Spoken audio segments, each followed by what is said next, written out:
Halo guys, balik lagi di channel gue Henry GVD. Kali ini kita akan mereview manhwa yang berjudul Nanomechin chapter 223 nih. Waduh, lagi seru-serunya guys ya. Ternyata bener ya, Murim udah bikin owner nih, anggota ortodidaks ya, ortodoks apa ortodidaks tuh ya.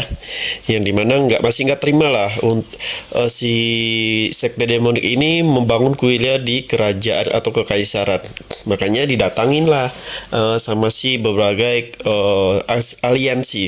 Ya, akhirnya berakhir dengan lengannya putus satu kalau kalian lihat di chapter sebelumnya guys. Nah, sepertinya di sini MC akan membuat si aliansi ini bakalan kapok ya, nggak akan ganggu mereka lagi, yaitu mengirimi, karena kayaknya MC kita ini langganan banget ya, hobi ngebuntungin tangan orang.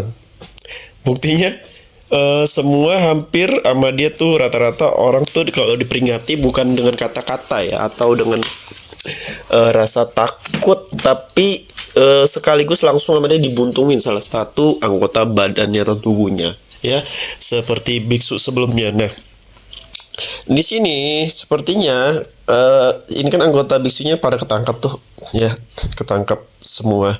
Gue nggak tahu apakah semua bakal lengannya dibuntungi satu atau enggak ya, tapi kayaknya cuma pemimpinnya atau yang utama yang bakalan dikirimi ke aliansi sebagai peringatan kali ya, kalau sampai ganggu sekte demonik lagi mereka semua bakalan dihabisin.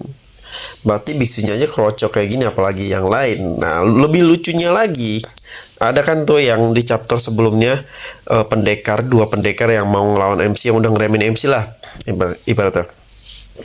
Nah, dia pergilah ke kaisaran ya, yang kemarin di chapter sebelumnya yang dia nunjukin kekuatannya, yang bisa nundukin cuma berapa orang doang, anjir, cuma 5 apa. Dan kaisar pun langsung, sebelum kaisar ngomong, si dua pendekar ini udah sombong nih kalau si pendekar ini udah bisa menundukkan 5 atau berapa orang, yang berarti dia tuh bisa menjadi paling kuat di dunia pendekar. Padahal si kaisar udah ngomong kalau si pemimpin sekte demonik bisa menundukkan 300 orang guys. Gimana dia nggak kaget, nggak cengang tuh. Nah, di sini berarti udah ada tanda nih bakalan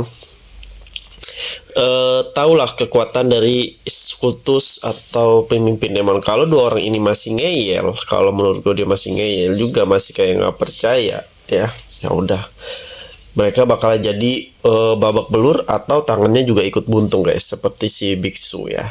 Nah, tapi gue nggak tahu kalau dua orang ini bijak, maksudnya bijak ya, kayak bertarung duel biasa, mungkin MC nggak akan kesel itu sampai buntungin tangan orang. Tapi kalau dia sampai kayak ngelukai atau mencegah si sekte demonik buat bangun kuil, ya udah, palingan dihabisin, dibabat abis sama MC. Nah, di sini sepertinya bakalan turun tangan ketua aliansi ya, ketika nanti dua orang yang belagu itu sama si biksu itu udah bawa belur tuh, udah tahu ya, mau nggak mau ketua aliansi itu bakalan turun tangan. Nah, ini kan yang paling batu itu kan ketua aliansi ya, ketua aliansi ini yang paling batu ya, mau nggak mau dia harus turun tangan dan mau ngelihat sendiri apakah benar pemimpin si sekte demonik ini kekuatannya itu sangat kuat ya, atau masih di bawah dia. Mau nggak mau bertarung, ada pertarungan. Kalau emang si pemimpinnya itu si pemimpin aliansi ortodidaks tuh jadinya ortodoks, nggak percaya ya, karena setiap aliansi Murim itu orang-orangnya kan pada kayak yang ngerendahin orang lain ya, kayak mereka tuh yang paling kuat di dunia. Karena kan sekte demonik tuh nggak termasuk aliansi guys. Gue nggak tahu kenapa, apa nggak diajak kali ya. Parah juga nggak diajak mah.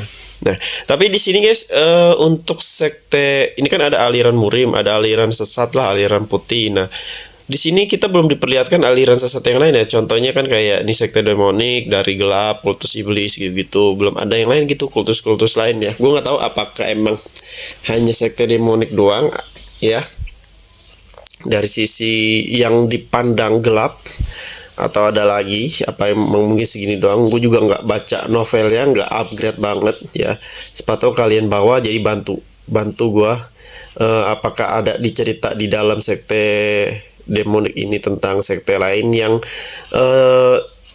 lebih ke ciri kultus-kultus demonik sama gitu ya daripada murim. Kalau murim kita udah banyak tuh dari sekte A, B, C, biksu ya, pedang cahaya dan lain-lain. Nah kalau ini kita belum nih, dari sekte demonik ini belum ya, kita lihat aja nanti guys. Nah di sini kita akan melihat ya para kekuatan dari dua orang yang bakal bentrokan ini guys ya nanti ke depannya.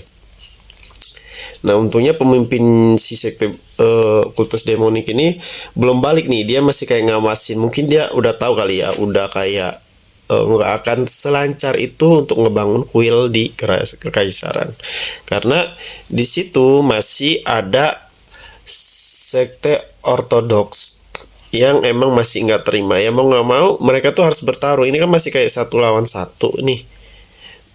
Kalau disemuain sebenarnya bisa aja MC lawan semua aliansi. Mungkin dia menunggu kali ya, menunggu kedatangan mereka nih. Kalau mereka udah kalah semua, udah tahu kekuatan dari MC pemimpin sekte demonik, udah mereka mungkin gak akan berani buat ganggu-ganggu sekte demonik ya, karena udah titah kekaisaran lah, udah titah dia untuk menjadikan sekte demonik sebagai keyakinan mereka. Gue nggak tahu dalam arti keyakinan itu apakah agama atau apa, gue juga nggak paham. Yang pastinya ibaratnya si kekaisar ini kayak ngeganti yang seharusnya murim, tapi malah dijadiin sekte demonik yang diandelin sama mereka ya. Pahit-pahitnya tuh MC lah yang mengendalikan kekaisaran di balik bayang-bayangnya gitu. Jadi dia tuh ngelihat, memantau gitu ya kan.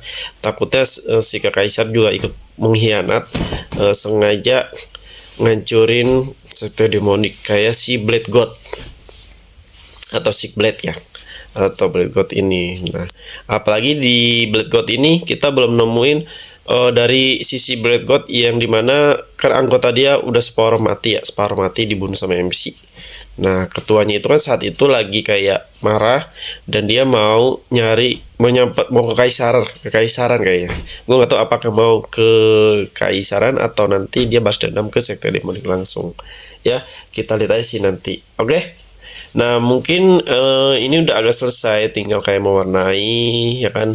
Jadi kalau kalian ada requestan atau ada mau yang ini review yang ini nih, langsung DM IG gue aja atau bisa di video ini ya, karena gue juga nggak terlalu update, banyak kerjaan lain juga, trading juga, investasi juga. Jadi kalau kalian mau belajar desain ilustrasi, desain website, aplikasi, UX UI, desain grafis, bisa cek di playlist YouTube gua. Di situ udah ada semuanya ya, cara-cara gratis bisa kalian pelajari, dan siapa tahu skillnya bisa kalian manfaatin untuk mencari uang, entah itu di perusahaan orang, kantor orang, atau bisa sebagai freelance ya, atau kerja remote. Pokoknya terima kasih udah nonton video gua, sampai jumpa lagi di next video.